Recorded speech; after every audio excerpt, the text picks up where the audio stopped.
Hello, everybody.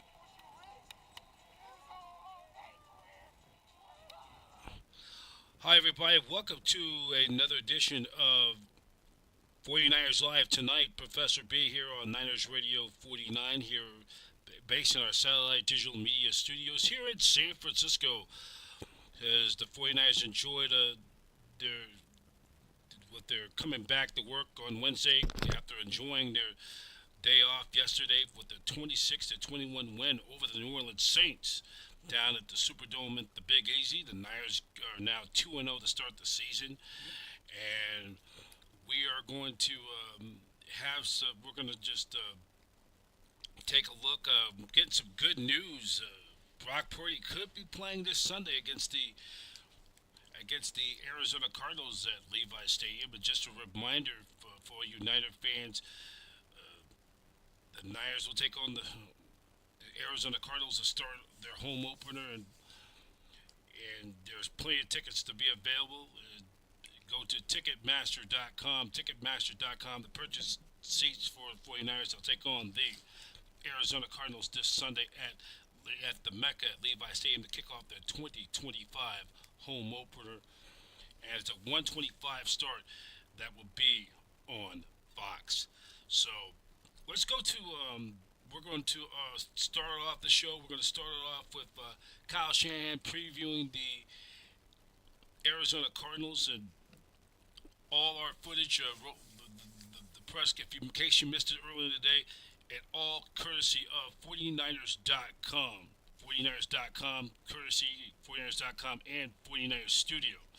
So, getting all the video feed from that. So, we are going to start off with Kyle Shanahan and his preview of the Arizona Cardinals. Then with Nick Bosa, CMC, Fred Warner, they look ahead of the Cardinals matchup. And then we'll have a Niner segment moment afterwards. So, without further ado, Professor B here at the studios, we are going to get you ready to share with Kyle Shanahan's preview of the Niners and the Arizona Cardinals, and we'll take this quick timeout and we'll get you ready for that his preview on Niners Radio 49. We'll be right back.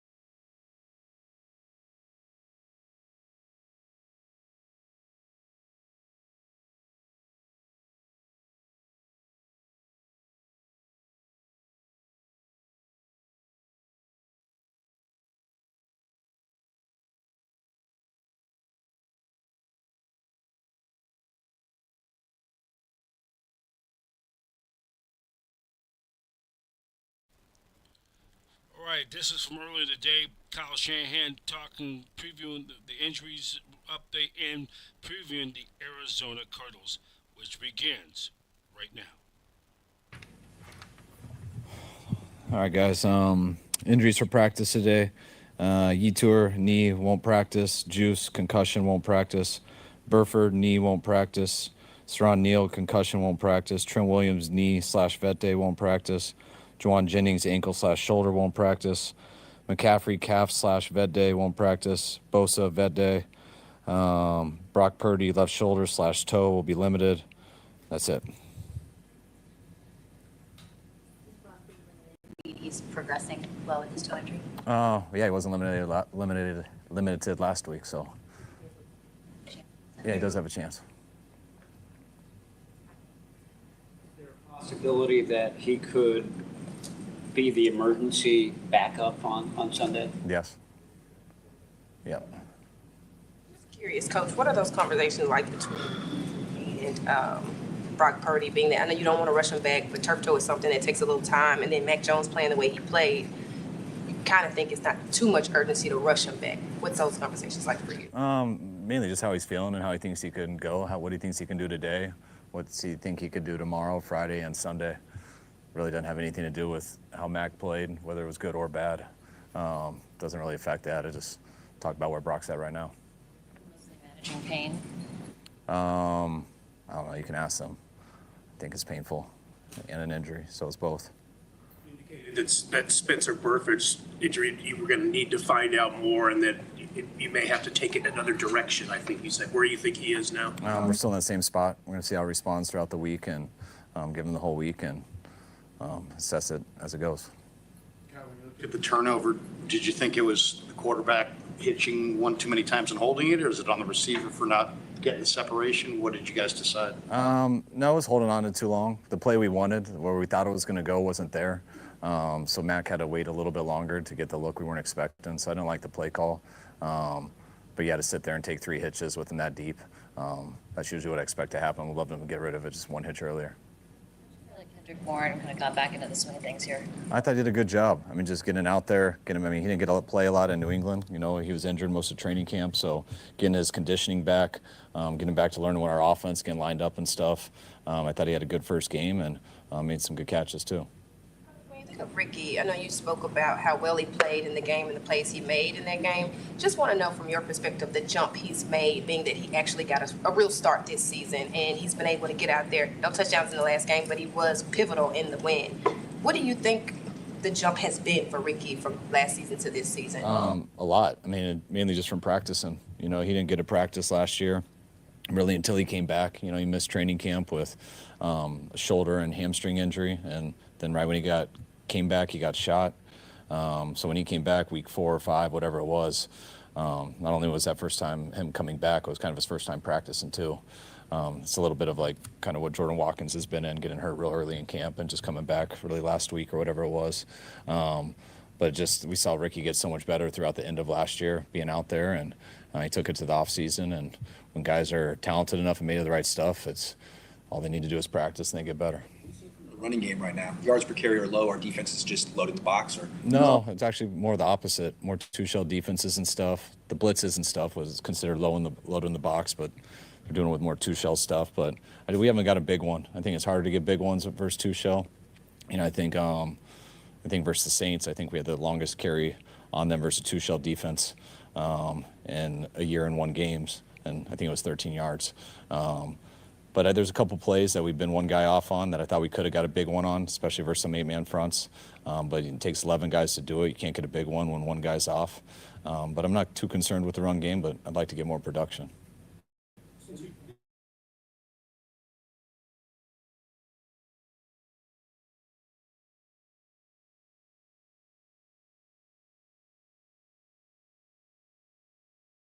Fairly tough for the 49ers. I mean, when you change coaches, it's always different with scheme and stuff, but they always present a problem schematically. I mean, just since Gannon's been there these last few years, they present a lot of problems. And I think anytime you got a quarterback like Kyler, regardless of how the game's going, or how good you're doing schematically, you never know when he can unlock something and get an off schedule.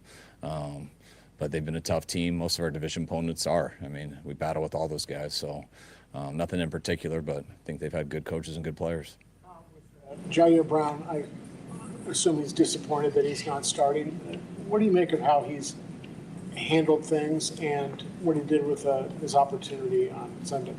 Tiggs handled things great. You know, he's been the same guy, played the same way. I think he's done a good job on teams, getting more reps there, and thought he did a good job with his big nickel role last week. He's done a good job in practice, which kind of earned him that role, and been real happy with Tig. How was Brandon Ayuk progressing? I know that you said he could return around weeks 5, 6, 7. Yeah, he's progressing. Yep. you say D. Winters has improved from last year? I think a lot. You know, I think D. Winters is a guy we wanted to get in there early. He ended up getting a high ankle sprain last year and kept zinging it. But once he kind of got in there and started going consistently and staying healthy, you could see it towards the end of the year, just like what I was saying with Ricky a little bit ago. And then just this entire offseason, getting all the reps in OTAs, all the reps in training camp, staying healthy so he didn't have any setbacks. And D's made of the right stuff, and he just gets better the more he's out there. Is there a mindset that a player like him goes through when, you know, last year he knew that Dre was always back there. Whenever Dre was healthy, he was going to be the guy. But this year, it's clearly his job. Is there something about that? I think there is. I mean, I think guys always like that role more, and but I've seen it go both ways. And sometimes you think it's your job, and people lose their edge a little bit, and it makes them worse. Sometimes people are so worried about how good the guy is behind them or ahead of them that they're so on their stuff every second. It makes them better. So I don't know if that had an effect on D. You'd have to ask him, but we've been a fan of D for a while. Greenlaw was ahead of him. Dre was going to move into that early last year, but the injury set him back, and now he's gotten his opportunity. He's run with it. Oh, Christian had a 20-yard comeback catch on 3rd and long. Where does he rank as far as route running is with the backs you've seen and coached? The best. Far and away the best? Yes. Yep, definitely. Defensive Player of the Week for NFC. Before his ankle injury last year, it looked like he was having an incredible season. Do you feel like he's back at that stage now?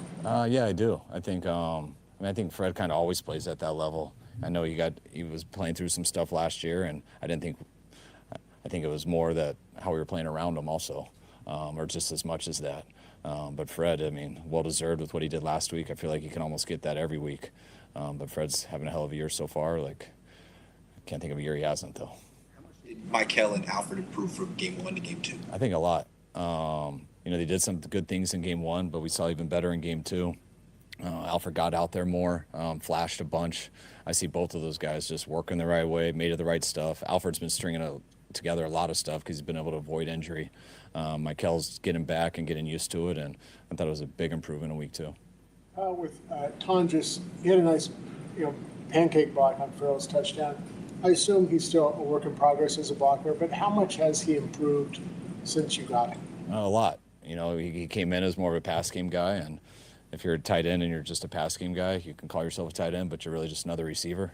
So you got to be able to block, and he's shown us that. He's been able to do it from the eye at a fullback position. He's been able to do it on the line of scrimmage, so he keeps improving at that all the time.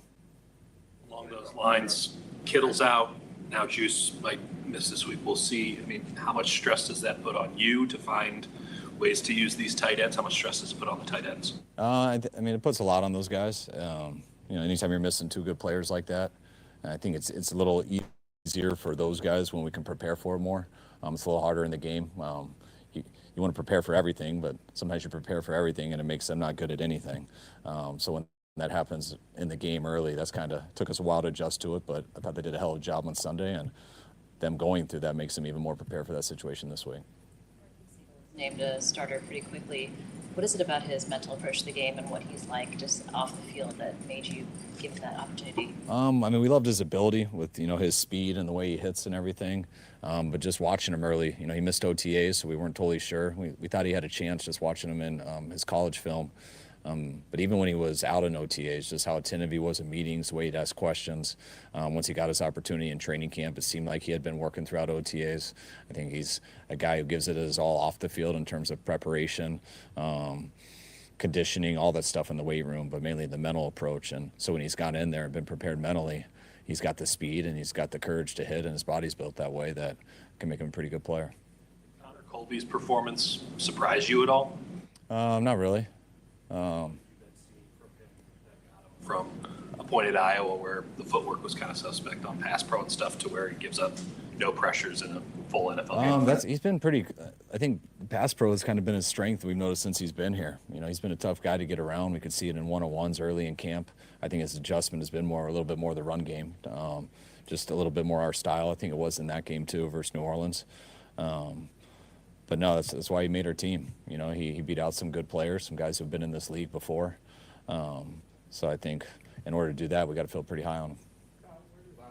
Where does Bryce Huff's sack rank as far as the fastest sacks you've ever seen? I don't really know that stuff, but since I don't have like an automatic miles per hour GPS in my head, it looked fast. A lot of them look fast. I've seen Dwight Freeney used to be the fastest I've ever seen. Those were my first few years as a coordinator. But I was told by analytics I was the fastest at 2.2, so I guess I was the fastest. I don't know if Freeney had a GPS on him, though, back then.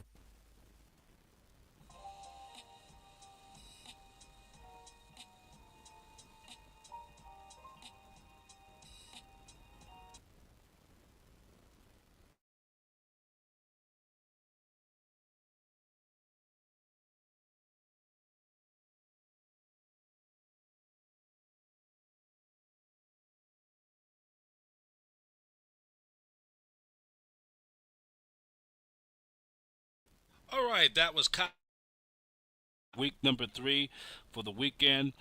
As we are gonna, in a few moments, we'll get the thoughts from. We're gonna hear from Nick Bosa, Christian McCaffrey, and Fred Warner. Look ahead for the Arizona Cardinals coming up in a few moments. By the way, congratulations to Fred Warner, was named this week the NFL or NFC's top defensive player of the week honors. He ended up was named to that this week with their dominant win over the New Orleans Saints on Sunday. Get you the numbers of that. So for the 4th time in his career, he got that award. And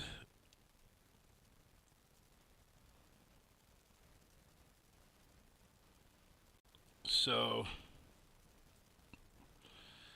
we are going to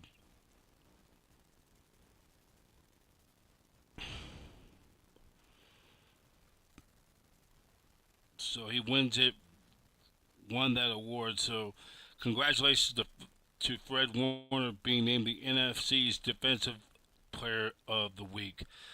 We are going to take this quick time out, and when we come back, we'll take a breather just for a moment.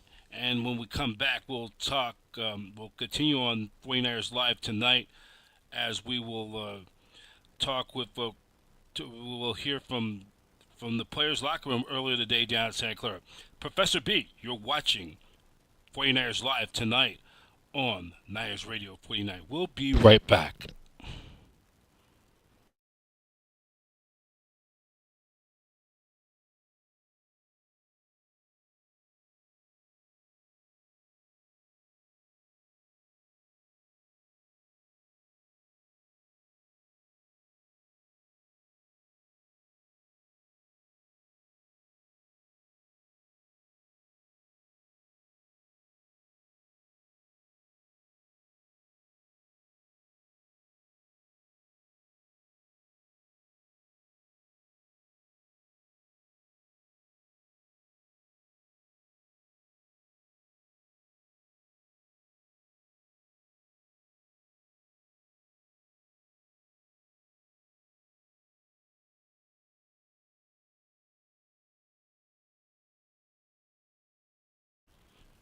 Welcome back to 49ers Live tonight. I'm your host, Professor B, here at the Satellite Digital Media Studios here in San Francisco.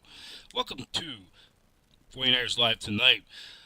As we continue to Niners getting ready to prepare for the 49ers taking on the Arizona Cardinals for a divisional game on Sunday. Just a reminder that there are tickets still available for this Sunday's game. If you'd like to purchase your tickets, go to Ticketmaster.com. Ticketmaster.com. Ticketmaster.com is the official ticket broker for your San Francisco 49ers. And now we're going to go into the locker room, players' locker room. We'll hear from the players, their thoughts for the Arizona Cardinals for this Sunday. It's going to be a divisional game. 1:25 is the kickoff on Sunday. That will be seen on Fox. And now we continue on. We'll hear from the 49ers locker room, which that segment begins right now.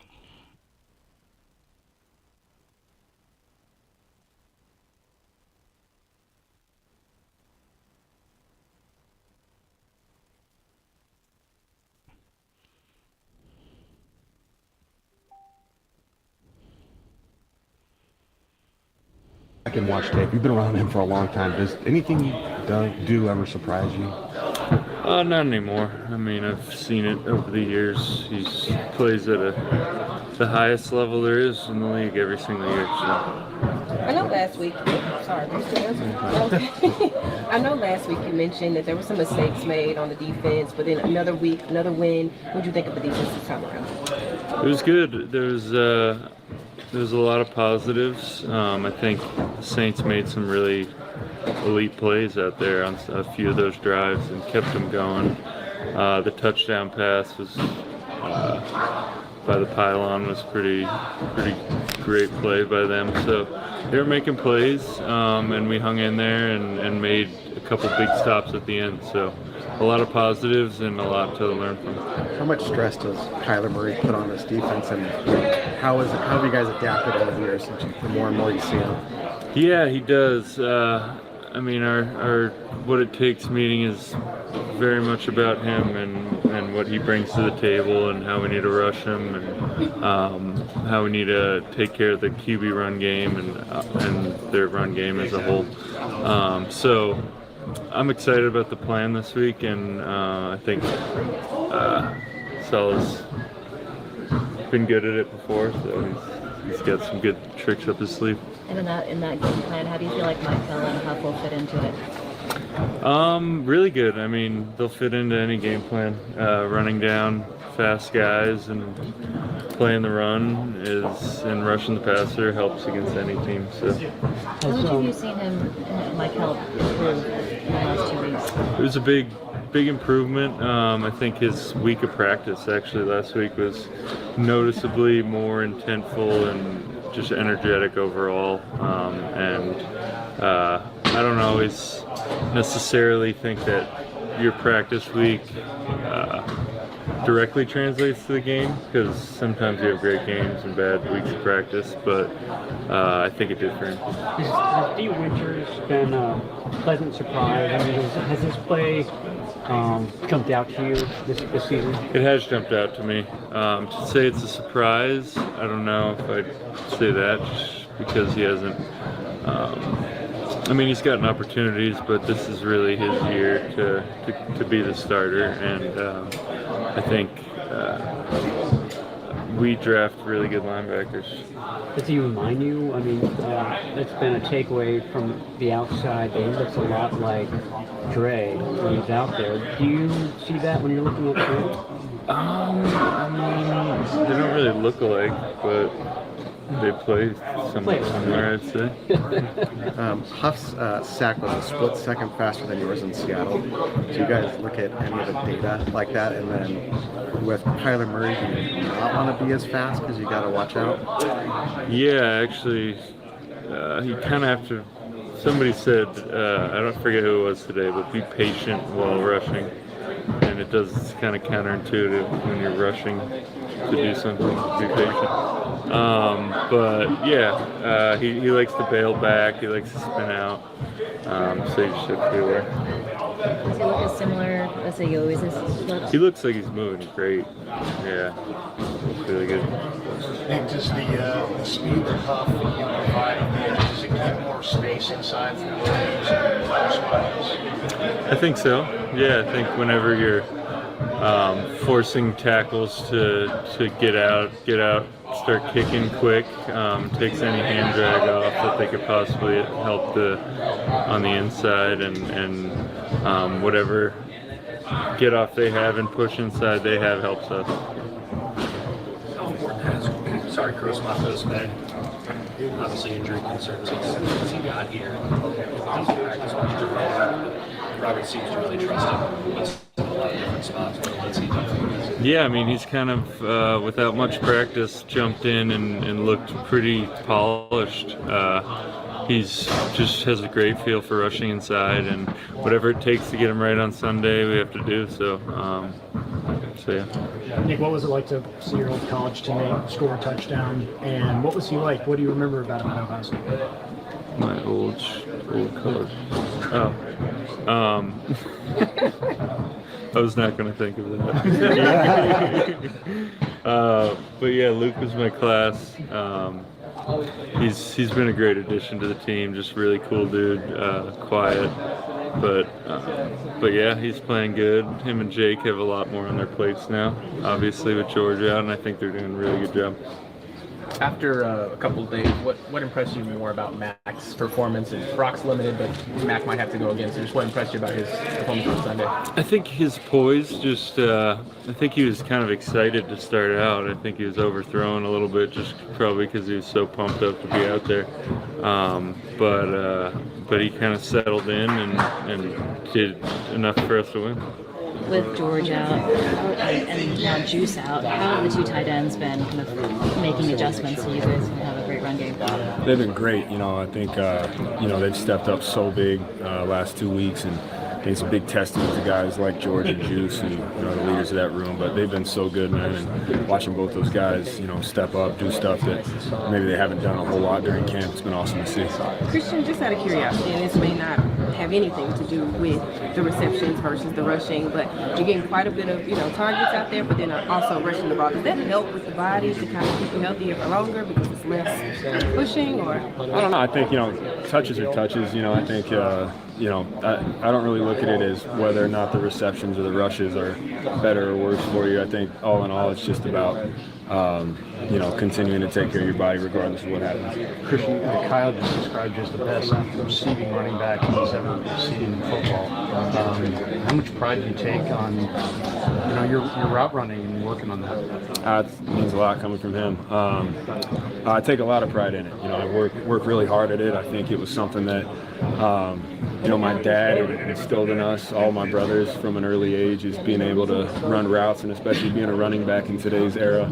It just can help you in so many different ways when you're a threat in the pass game. So, but that means a lot coming from him. Christian, in the game the other day, in the run game, it seemed like you had a few that were like that close to busting out. How close do you feel to breaking out, getting some big ones, and what's going to take to get there? Yeah, we're close, definitely close. I think a lot of it is just can't get tackled. So, that's on me, and just being able to break those long ones comes from, all 11 guys being on point, and then, me stepping up and hitting those long ones. As part of that, just adjusting back into the swing of things early in the season? I don't think it's worth a broad statement of why. I don't think there's the reasons are within each play specifically, and it's not always one guy, it's not always two guys. Sometimes it's just, hey, we played two defenses that play a lot of two-shell defense, which makes it really hard for explosives to happen because you got, two guys sitting there at 11 yards, even if you do get past the first level. So those are those games where when you do get past, you have to make one or two guys miss to hit those long runs. And, unfortunately, the last 2 weeks we haven't hit one of the big ones, but hopefully they're coming. Christian, you've been around Fred for a while now. Is there anything he does that surprises you at this point? Like, do you turn on the tape, you're like, wow, I didn't know he could do that, or is it all old hat at this point? And every day he surprises me. Yeah, the guy's a freak, man. He's special.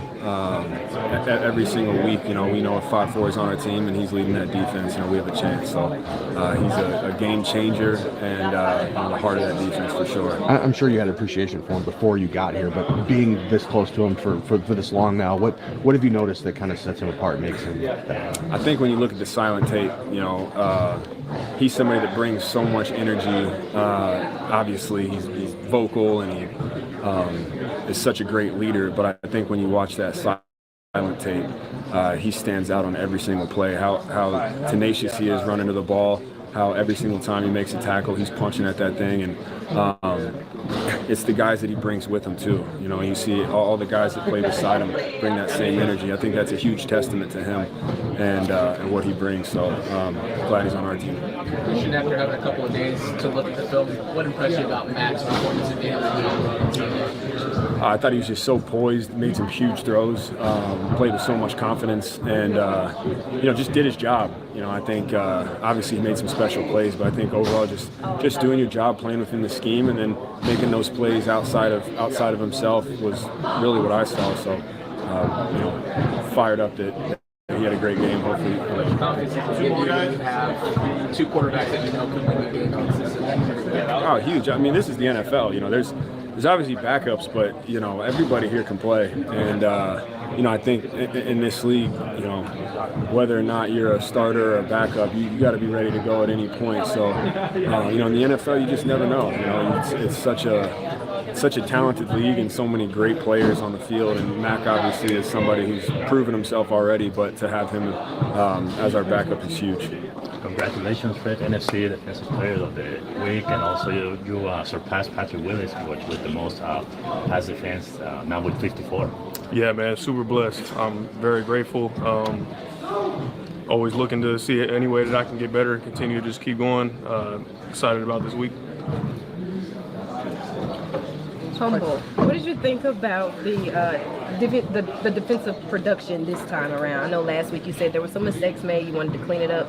You know, there were some explosive plays against the Saints, but you guys still did enough to win. What do you think?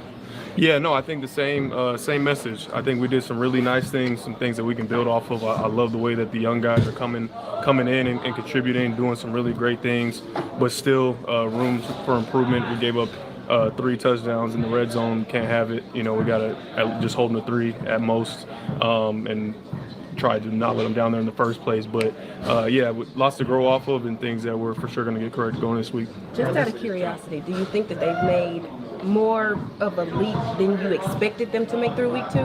The rookies, I'm talking about the defense. Yeah, I mean, I think it's honestly just a constant growth throughout the season. You know, I think it's you've never made it. I think that guys are doing some really good things, but all across the board, whether you're a rookie or you're an 8th-year player, there's always things that you can work on. This defense has had mixed results against Kyler Murray over the years. So how has he developed, and how have you guys changed your attack towards him? Yeah, man. I mean, Kyler's always a really tough player to go against, man. One of the best in this league.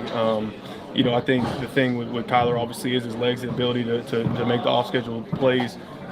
That's always kind of given us fits, him using his legs. So we're going to try to do our best to try to contain him. But at the end of the day, man, he's gonna make his plays. We got to just limit the damage. What makes him different than other mobile quarterbacks? Is it the elusiveness? Is it his size that's just hard to grab? Yeah, man, he's slippery. He obviously has really great quickness and speed. Never ran a 40, so you don't really know what that 40 time may be, but you can feel it out there on that field when you're trying to run after him and he's separating. But then the ability to continue to look down the field and still be able to throw the football right. You know, so he's just very dynamic in a lot of ways. Fred, what's the key, a guy like that who might slide late at the sideline, you know, he might duck back inside. How do you go about managing that situation so you don't get an unnecessary roughness?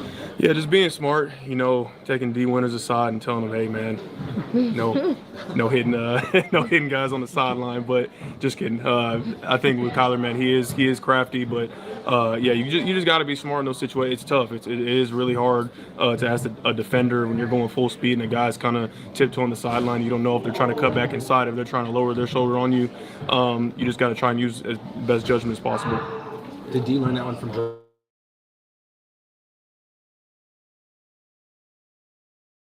Right?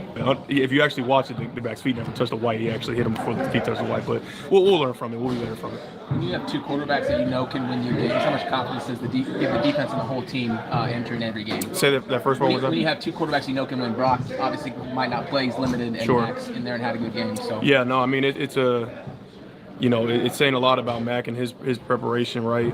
To always be ready for his moment if it does come. And last week showed up in a big way. You know, protected the football for the most part. And obviously that wanted that fumble back, but you know, being able to play the position and deliver the ball down the field, make smart decisions. If we need him again, I know he'll be ready. Have you watched your fumble back from Sunday that you grabbed and thought, how did I do that? Yeah, man, it's just one of those things. You keep practicing it every day, and those moments kind of slow down for you in a game situation, right? I mean, Kamara, he's a phenomenal player, as you saw Sunday, and made a crazy grab with the football on his helmet, and I'm coming in thinking I'm going to pick the ball off if it falls off his helmet, and in the last second kind of ball my fist up to knock it out. So just trying to make plays wherever I can for my team. Fred, you've obviously had productive, successful years regardless of who the defensive coordinator is here, but is there something about solid scheme that you feel like frees you up to play even at a higher level? I think just playing under solid, man, just gives a lot of confidence for not only me but the rest.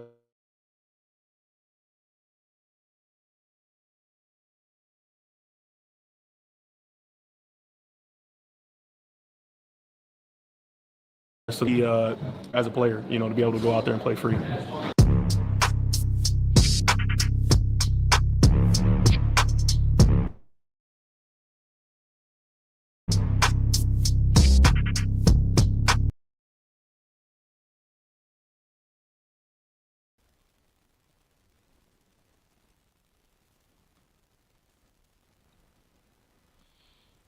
All right, that was you heard from Fred Warner, Christian McCaffrey, and you also heard from and of course the Niners getting some good news on Brock Purdy. He limited practice. The chance he won't start this weekend, but could come in and suit up and be an emergency quarterback situation if that was to happen. And the Niners get ready to play the Arizona Cardinals as they'll continue to have their practices tomorrow and Friday, and then and then so. But glad you guys checking us out on Niners Radio 49. And just a reminder, coming up, we'll have our season premiere of 49ers Tailgate with yours host, truly Professor B, coming up this Sunday at the Mecca at Levis Stadium in Santa Clara. Niners and the Cardinals. That will be at that game will be at 4:25 Pacific Standard Time. 1:25 will be the game.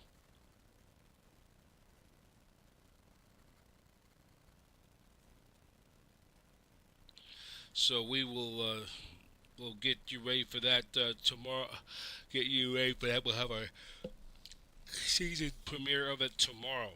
Or we will season premiere next week, I should say. So anyway, let's take a quick time out, and then we're going to wrap it up. We'll wrap it up and have our final segment. The 49er Faithful taking over for New Orleans. Some highlights from that. We'll take a quick time out, and then we'll have that segment. Then we'll wrap it up for tonight. You are watching 49ers Live tonight with your host, Professor B, on Niners Radio 49. We'll be right back.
All right, welcome back to 49ers Live tonight here at the Satellite Digital Media Studios here in San Francisco on Niners Radio 49. Professor B, we are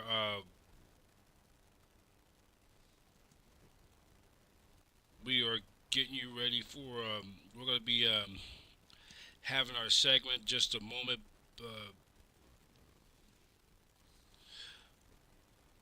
We are going to before we go on tonight, we're going to actually we're gonna go take a look back at our 49ers segment, and we're gonna have an extra bonus tonight. We're gonna talk about with Greg Papa. Of course, a lot of you know Greg Papa is the voice of your San Francisco 49ers, and we're going to go back into the interview I did, I think, over 5.5 years ago, going on almost 6 years. In case you live, you know Greg Papa, who the voice of the 49ers. This is now This is his seventh season, should be seventh season doing the play-by-play for the 49ers. He's been out here in the Bay Area going on almost 4 decades. He started with he had his, he has cancer and leukemia, and, he was back on doing his morning show on KNBR, the flagship home of the San Francisco 49ers. Right now, temporarily, it's on KSFL 810.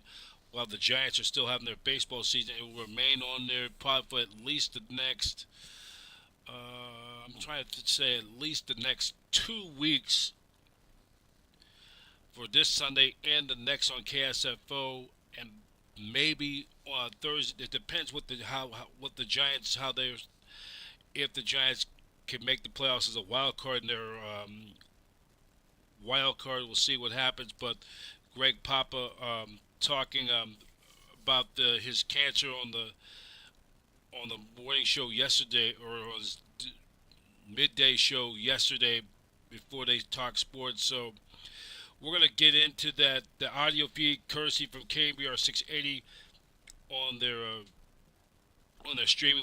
It was a very powerful message, and we're going to listen to that podcast, that piece, before we go off the air tonight. So, but and then here's one I want to do an interview.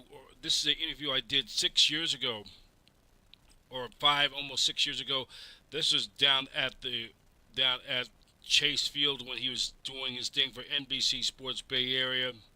Warriors pregame live. This was January, over 5 years ago, back in 2020, right before the pandemic wiped out everything when the Niners were making that run towards the Super Bowl.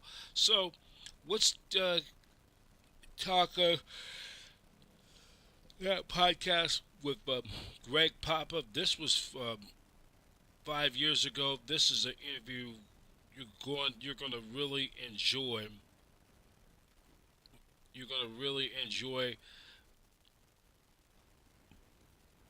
This is what you're going to really enjoy. Greg Papa, of course, trying to survive this cancer. He's going through the chemo. Of course, a lot of people forget, live Niner fans don't know, but he has an older brother named Gary Papa, who was a longtime sports news anchor and sports director for ABC 6 in Philadelphia, WPVI Action News 60, ABC affiliate in Philadelphia. He died of cancer, I believe, at the age of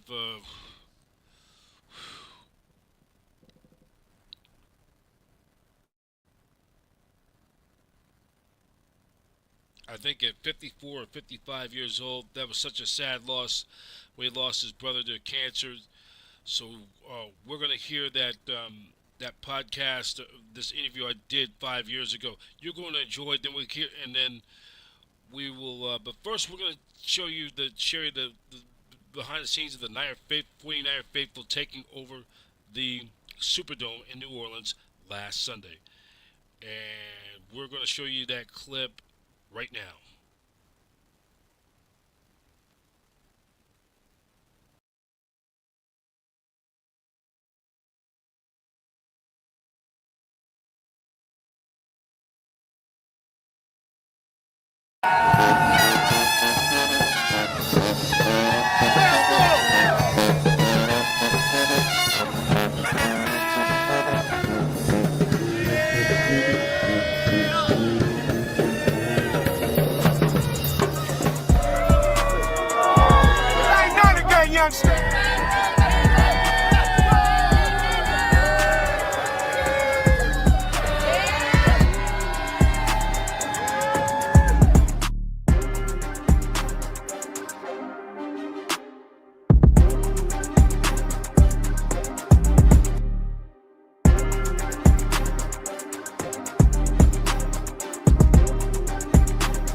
Let's go.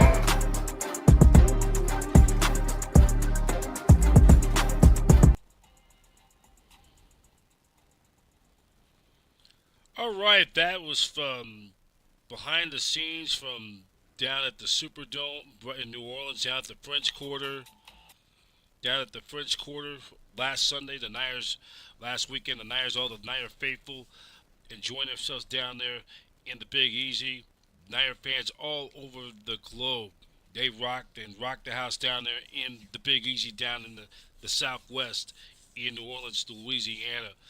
So the 49ers, in our final special segment, we're going to do two.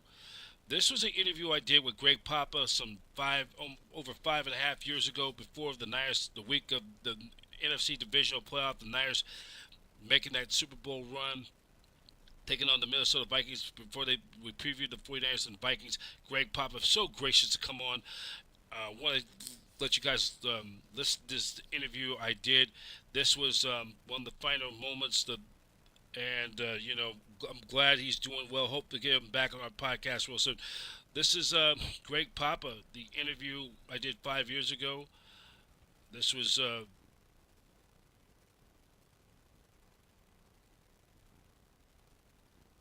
what I did for the playoff report.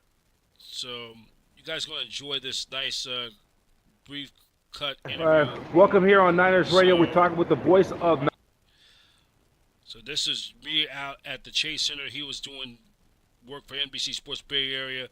You're going to enjoy this video. It begins.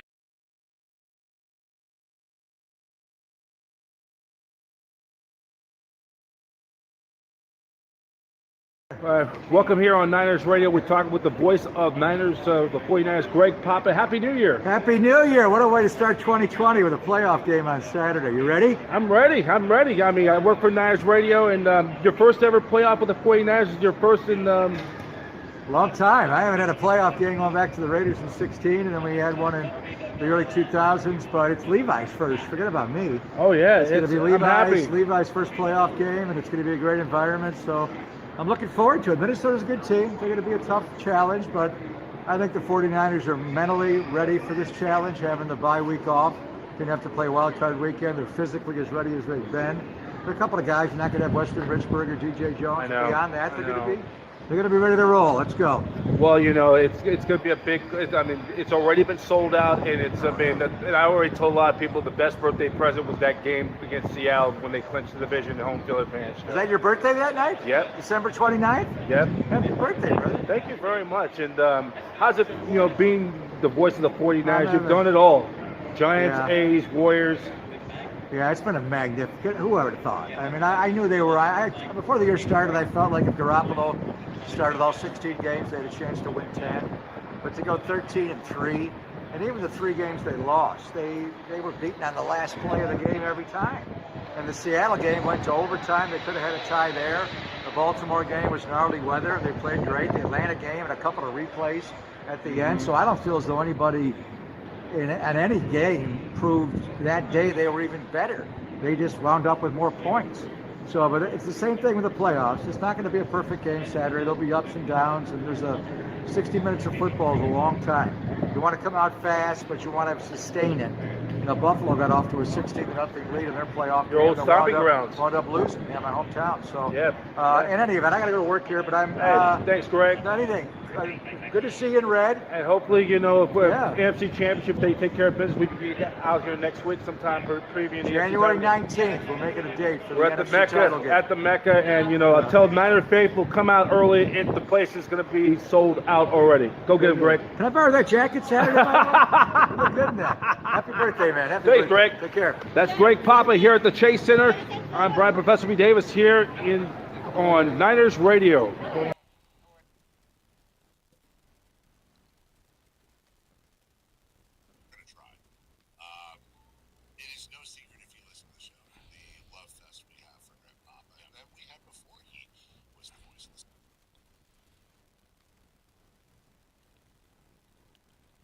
So that was an interview I did over almost 6 years ago, 5.5, I think 5 years, almost 8 months since I did that interview. That was the week before the Niners divisional playoff game against Minnesota. Of course, Niners end up winning that game. They end up then a week later beat the Green Bay Packers in the NFC Championship game, in the first time they ever hosted the NFC Championship game at Levi Stadium. That's when a former 49er, Raheem Mostert, put on a rushing clinic that afternoon, late afternoon, early evening, against Aaron Rodgers, the Green Bay Packers, and then 2 weeks later, we won't go down that road. What happened in South Florida and Miami, go figure. But it was great to catch up with Greg Papa. We're praying and hoping that he does well. He'll be back on his feet doing Niner games down the road real soon, we're just and Greg Pop, one of the greatest announcers, and he started off with the Golden State Warriors doing the Run TMC with Tim Hardaway, Mitch Richmond, Chris Mullen. Then after that, after that, then it was he did Sports Channel and with the A's on Sports Channel, did the San Antonio Spurs, and then I believe he got a championship. I think he was with the Spurs when they won the NBA title in 1997 or 1999. I don't remember. Did a few years with the Spurs. And of course, he did the voice of the Raiders for a very long time, for over 2 decades. Then they parted ways and got the opportunity. He ended up replacing Ted Robinson as the lead man, being the voice of the 49ers. So there you had it. There you have it right there for Greg Papa. A lifer, Bay Area lifer, been out here for nearly almost 4 decades and seen it all. And he did the Giants for, I think, a couple of years as well. So we're pulling for Greg Papa. Hopefully we get him to come on my podcast again real soon. It's going to be an uphill battle, and this is where you got to enjoy life. You got to enjoy life. We want to try to wrap it up. We're going to take this time out. In fact, we'll take this quick time out, and then we're going to have our final segment. Hearing Greg Papa talking about the voice of the 49ers, talking on his drive time show in the Bay Area on KBR's 680 104.5, the audio footage, talking about his cancer. We'll have that final segment, and we'll be right back. Professor P, you are watching 49ers Live tonight on Niners Radio 49. Let's take this time out. We'll be right back.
All right, this is going to be our final segment on Niners Radio 49.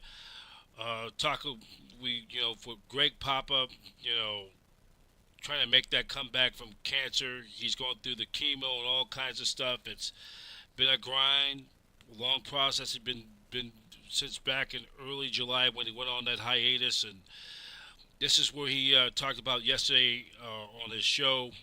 I listened to it, the 12 minutes of it. It's a great piece. The audio feed, courtesy from our friends from the Niners flagship station, KBR 680 104.5 FM. And this is a good piece. I really want to listen to it. Want to put it on there just to have everybody know we're pulling for you, Greg. And this is where he shares his testimony of the cancer treatment. And this is a good, and we're gonna. This could be our final segment. We're just gonna give you the audio feed and listen to it. And it begins right now.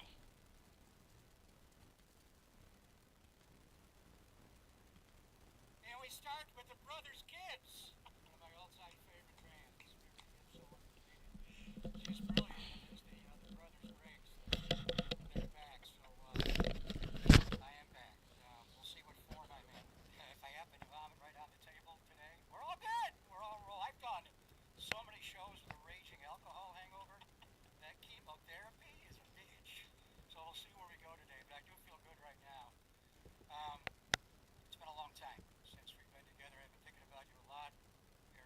heads out there. So many people have reached out to me.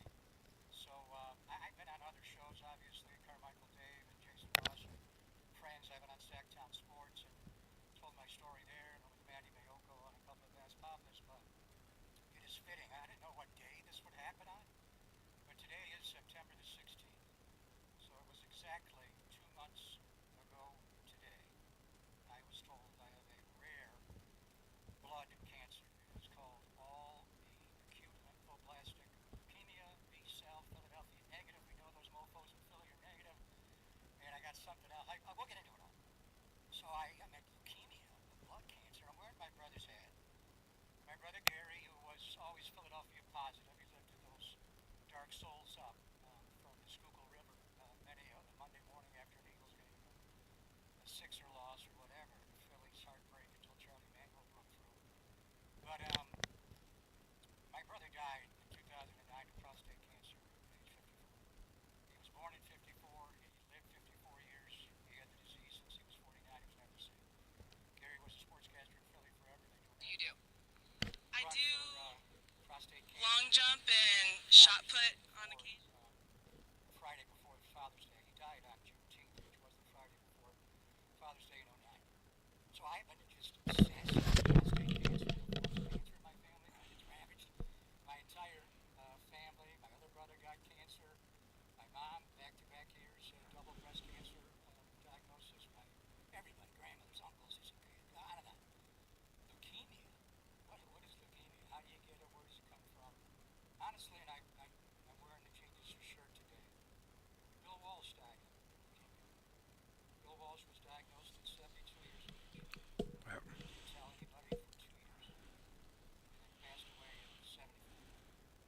And I remember I texted that to Matthew Leachman at Freeman's Appliance, maybe aware. I knew Bill died of that, but you don't think about it all when you're in the middle of it. Matthew from Freeman's texted me that. I texted Steve Young, the outpouring. We'll get into it all over the next 4 hours. And start with the first 4 minutes. But you know, Bill Walsh did die from it, and it was hard in the end. So I texted that to Steve, and Steve's been texting me, and all of them. And he said, "Greg, that was a long time ago. We have a lot more advancements to keep you alive." And you see a little PICC line I got in my arm here. This goes into my heart. This is where they feed me the good stuff, the meds to keep me alive. I was on a immunotherapy called Blina for 28 days. It basically took me from, at one point, 92% leukemia cells in my body to, by some diagnostic, 0. By another, more detailed one, 14 cancer cells out of a in my body. So they've already taken me what's known as MRD remission. Now we just got to keep me there. A challenge, certainly. We're not going to get into it more. I mean, we'll explain what I have. I know cancer's touched everybody. Every single person on earth, whether you directly or someone close to you or near you, who has not known someone who's not been ravaged by this vicious disease. So we'll talk about it. We'll get through it. It is crippling in all forms. But 2 months to the day, when I was told acute lymphoblastic leukemia, B cell, all B. I mean, I can't be all B. I can't be all ball. I get benched. So we're back now. Exactly 2 months from when I heard the news leukemia. I am not fitting, you know, I like dates, symmetry and things. I'll be here for a while. Right now we're between cycles of, they started the hard protein on the incline. Last weekend I had a 10-day cycle. I had a blast on Sunday, which made watching football a blast. That stuff, wow, it's better than drinking. So anyway, you get some mood swings. So anyway, I got a little break between cycle A and cycle B. I will be with you as many days as I can. The schedule will probably have it. I don't think I'll miss too much. So, but we'll see how I feel. I feel a lot better this morning than I did yesterday when I thought there's no way in hell I can do that. With that, one thing you learn, life moves fast. And Mike Tirico, right away when he was dying, the people that have reached out to me in all walks of life, and obviously sports and sportscasters, with so many people, it's just nonstop. The love and support is getting me through this. But Mike had the line that was off. It's random, and he hated it. Cancer is random. Cancer is sudden. Cancer is unfair. And it cripples you in all forms of life. First, physically, your body just can't function. I came very close to dying. My white blood cell numbers when I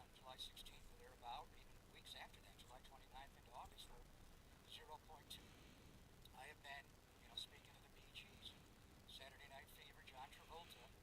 He did Grease. He did Saturday Night Fever. He also did a movie called The Boy in the Bubble. Go watch that back. He was just a kid who had bone marrow problem.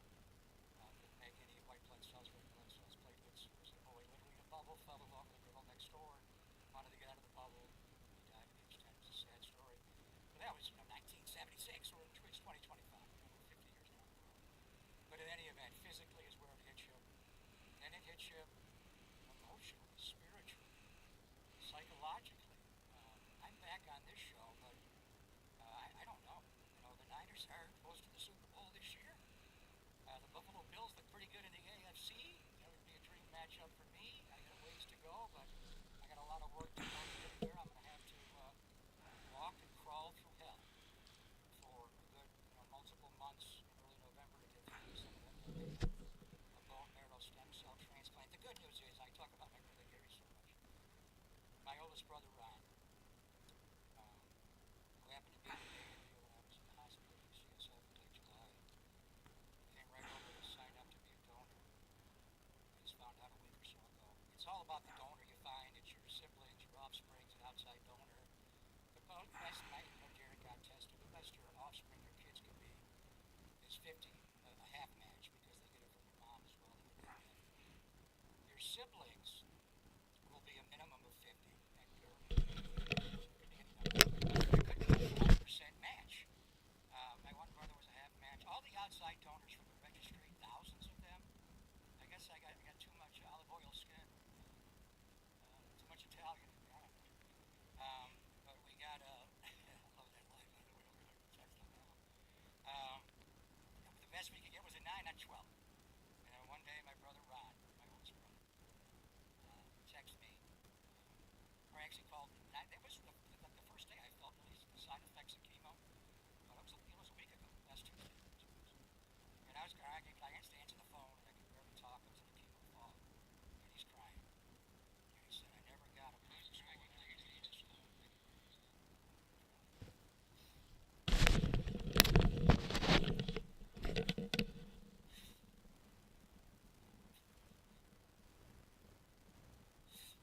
No, man, just to give you a second here, this is Perfect really match. heavy stuff. 12 out of 12. 12 out of 12? Perfect match. So, where'd that go? So, anyway, powerful. So, we will have fun today. We'll cry, we'll laugh, we'll tell stories. I'll give you some of my chemo to get off on. It's a trip. And we got to talk about the beard. We got to go with the beard. I have gone from Greg Papa to Greg Popovich. It's 2 months. Well, the reason this started is when my white blood cell numbers were dangerously low, and they're going to be again because the chemo is going to shoot it back down. You can't shave with a straight edge, and I don't like electric razors. So if you shave the beard and you nick any part of your skin, you create an infection. You could die. It's that simple. That's how you're looking at your legs all the time. That's why you're going bubble. I was going to trim it up with an electrode. I'm not good at that. And there is a symbolism to this. This is my cancer beard. Maybe I'll trim it at one point because it's getting down to my food like it's cereal in there. And I've got all bran flakes all over my face, so it's a mess. But it's a symbol. When cancer is eradicated from my body, and it is to a good extent, but there's still 14 damn suckers floating around a man of a million. I want them all out. I want them never to come back. I want my brother's transplant to hold. I'm going to have the bone marrow stem cell transplant, and I want to live a normal life. Bill Walsh did not. He was diagnosed at 72, he died at 75. I was diagnosed at 62, and we'll see where it all goes from there. But we do want a referendum on the beard. People said you're going to lose your hair. I actually had a clump of hair come off in the shower today. I haven't lost my hair. I'll take a head off at some point. My hair's fine. It's the beard. It's the attention getter. Do you put shampoo in the beard? I've been doing that now, and conditioner in the beard. I don't even know if that's right. But we will have a little fun with it. Best Bay Area sports beards of all time, without a doubt. Jumbo Joe's got to be number one, but I miss this guy. B. Weezy, Ryan Wilson. We'll go through it, but I want a referendum. So we got multiple polls. Do you like Greg Popovich, or do you want Greg Papa back? I'll after the Niners beat the Bills in the Super Bowl, we're at the going down Market Street with a couple going down Tasman. I don't know, Great America, and then we'll figure it out when it's eradicated, and that'll be the symbol of that. But best Bay Area beers. Am I the coolest man on sports talk radio now, or am I merely a fiddler on the roof? And by the way, cancer also hits you financially. If I was a rich man, I wouldn't have to do the show today. But guess what? You go away a long, long time, they don't pay you. So you better come back and work. So anyway, we'll have fun today. We're off to it. That's the only time I'm going to cry. Because my brother hit hard. It really hit hard. I mean, Sean Elliott, I remember Sean got a kidney from his brother. He was playing, he was working with me on Spurs games. So my brother gave him a kidney to come back and play. Wow. And Robin Roberts, my brother, sent me all the articles on what Robin Roberts' sister did for her with a similar bone marrow stem cell transplant. So it's unbelievable. And you're thinking, it's the circle of life here and all the family and how it all impacts you. And it's a blood disease, so it's family oriented to save you on this and to be able to have my life spared by my mother. Wow, it is incredibly powerful. Thank you. Indulge me a little bit today. We'll watch it all. We'll talk about it all. But it is 2 months ago today that I had the disease of leukemia in Millwall. I'm back, and I'm good enough to do this for now. And I feel pretty good, actually. And I got my pop-up back, so I feel good. You've had one game with each QB. How is All right, yeah, that was a great piece. I want you guys to hear that from Greg Papa on his show on KNBR in the mornings. He's the voice of the San Francisco 49ers, back on for the first time in I think in more than 2 months. He's a courageous warrior. He's gonna fight through this, and it's a powerful story. Powerful story. That we go through our normal days and normal life, and this is something that never to be taken for granted because I've seen it in recent years. A lot of people I've known, people I've known, friends, people who've lost a loved one to cancer. Friends I've known who've lost their parent or loved ones to cancer, or similar. Couple people I know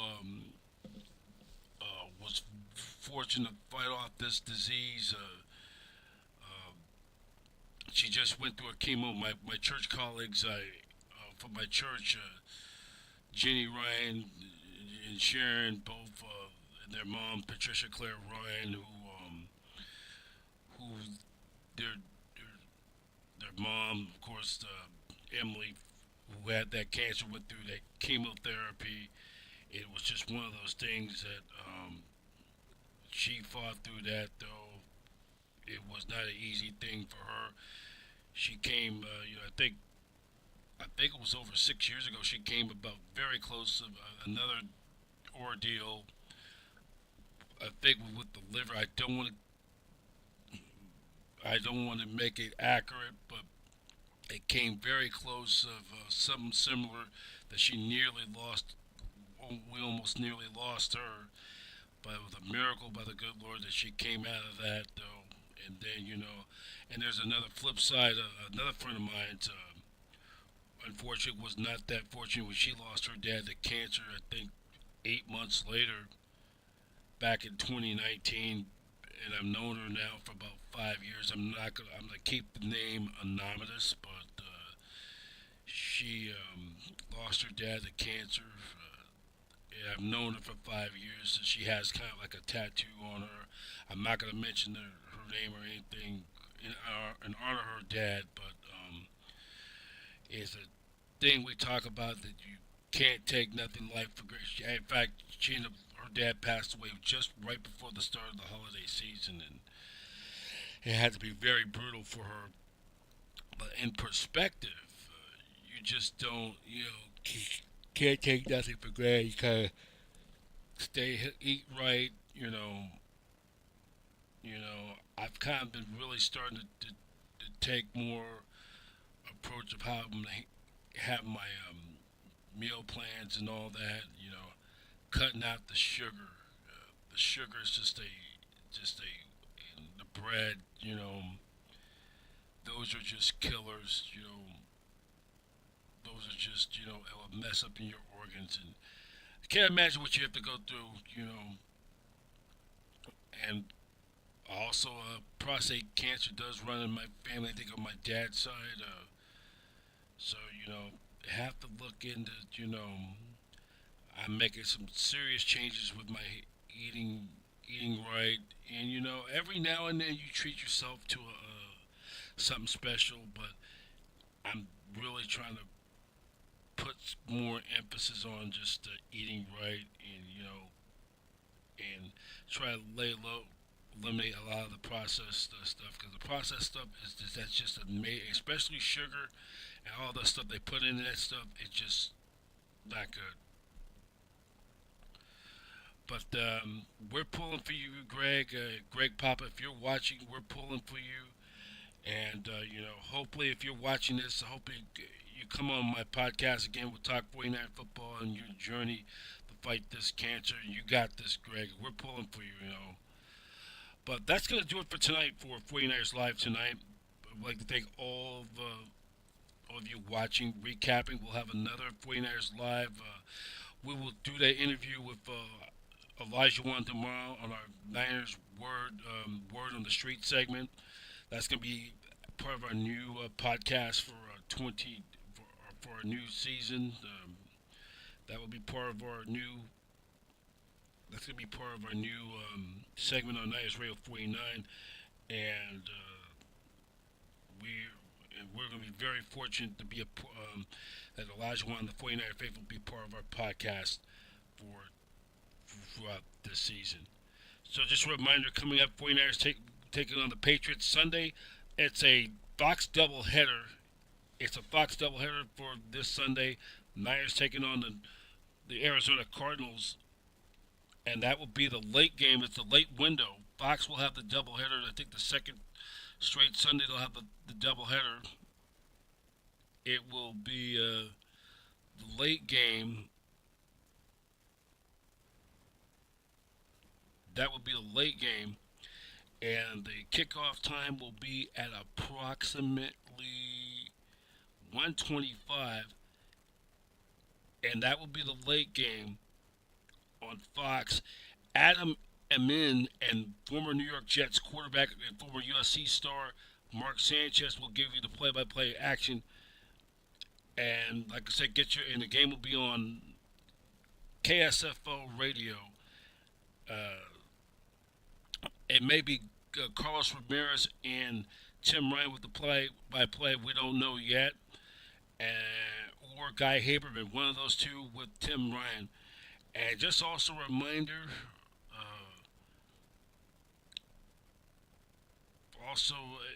if you want to purchase tickets for the game, we're not doing open lines right now.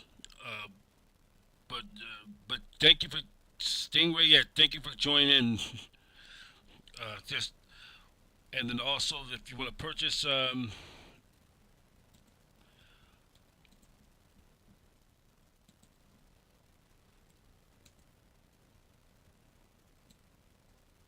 But if you want to tune in to catch the Niners game on Sunday, go to Ticketmaster.com, and also check us out on our new page.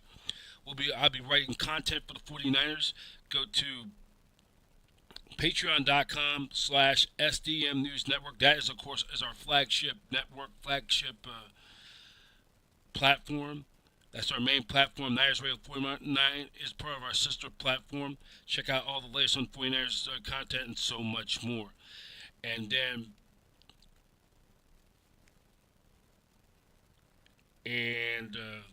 for StreamYard, new streaming, looking to level up, check out StreamYard and get $10 discount.